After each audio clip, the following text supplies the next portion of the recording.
नमस्कार, आप देख रहे हैं न्यूज बाइस्कोप। मैं हूं राकेश रंजन। न खुदा ही मिला न विसाले सनम, न इधर के रहे न उधर के रहे। जी हाँ, ये शेर एआईएमआईएम के उन 3 विधायकों पर बहुत सटीक बैठता है जिन्होंने कि 2022 में मजलिस को छोड़कर आरजेडी का दामन थाम लिया था।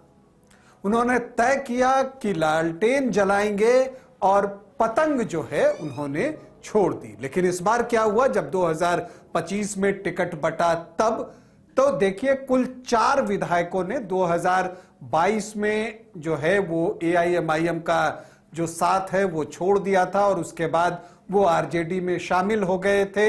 इन चारों को लेकर जो मजलिस के सदर हैं अख्तरुल ईमान और जो राष्ट्रीय सदर हैं असदुद्दीन ओवैसी, वो बहुत हमलावर थे आरजेडी के ऊपर भी। तो उसके बाद जब इस बार 2025 में टिकट बटा तो इन चारों को उम्मीद थी कि उनको अपने क्षेत्र से लालटेन के निशान पर चुनाव लड़ने का अवसर मिलेगा, लेकिन ऐसा हो न सका। सिर्फ जोकीहाट से जो विधायक हैं शाहनवाज आलम, जो कि 2020 में एआईएमआईएम के टिकट पर चुनाव जीते थे और जब उन्होंने साथ छोड़ा था मजलिस का तो वो राज्य सरकार में मंत्री भी बनाए गए थे महागठबंधन की सरकार में, लेकिन वो अपनी सीट जो है बचा पाने में कामयाब रहे। कहने का मतलब कि उनको टिकट आरजेडी ने दे दिया है जोकीहाट से। लेकिन जो बाकी 3 थे उनके साथ क्या हुआ, तो देखिए अगर हम बात करें 22 से 2020 में सैयद रुकनुद्दीन एआईएमआईएम के टिकट पर चुनाव जीते थे। ये उन 4 विधायकों में थे जिन्होंने कि एमआईएम का साथ छोड़ा था। लेकिन इस बार जब आरजेडी ने टिकट बांटा तो वहां पर सैयद रुकनुद्दीन को टिकट नहीं मिला और उनकी जगह अब्दुस सुबहान को आरजेडी ने अपना प्रत्याशी बनाया है। आपको बता दूं कि 2020 में सैयद रुकनुद्दीन ने अब्दुस सुबहान को पराजित किया था, तब भी अब्दुस सुबहान आरजेडी के ही प्रत्याशी थे और वो तीसरे स्थान पर रहे थे। इस बार एआईएमआईएम ने 22 से गुलाम सरवर को अपना प्रत्याशी घोषित किया है। इसके अलावा कोचाधामन की सीट बहुत हाई प्रोफाइल सीट मानी जाती है और इसकी चर्चा भी बहुत ज्यादा हो रही थी पिछले कुछ दिनों से। मोहम्मद इजहार अस्फी 2020 में एआईएमआईएम के टिकट पर चुनाव लड़े और उन्होंने कोचाधामन में पतंग लहराया भी था और पतंग उड़ाया भी था, लेकिन फिर 2022 में उन्होंने पतंग का साथ छोड़ दिया और फिर उन्होंने लालटेन थाम ली।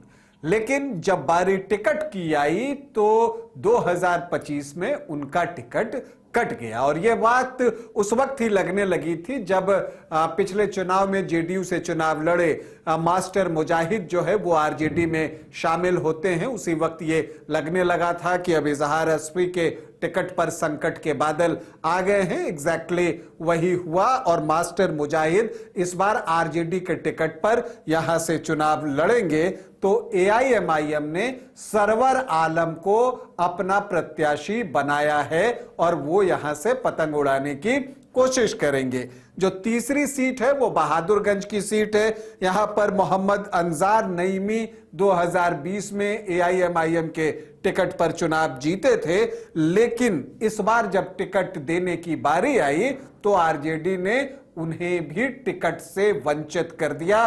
वो बेटिकट हो गए और ये सीट जो है आरजेडी के पास रही ही नहीं, ये सीट चली गई कांग्रेस को और कांग्रेस ने यहां से मुसब्बिर आलम को अपना प्रत्याशी बना दिया है, जबकि एआईएमआईएम ने मोहम्मद तौसीफ आलम जो पिछली बार कांग्रेस प्रत्याशी थे उनको अपने दल में शामिल कराया और बहादुरगंज से टिकट दे दिया है। तो ये हाल हुआ 3 वैसे विधायकों का जिन्होंने एआईएमआईएम छोड़कर आरजेडी का दामन थामा था। सैयद रुकनुद्दीन, मोहम्मद इजहार अस्फी और मोहम्मद अंजार नईमी। सिर्फ जोकीहाट से शाहनवाज आलम जो है उनको एक बार फिर से इस बार विधानसभा का चुनाव लड़ने का अवसर मिल रहा है और आरजेडी ने उनको अपना टिकट जो है वो दिया है। यहां से तो ये एक चीज दिखती है। और ये जो है एआईएमआईएम के जो बाकी 3 प्रत्याशी हैं उनको निराशा हाथ लगी है। अभी के लिए इतना ही, इजाजत दें, नमस्कार।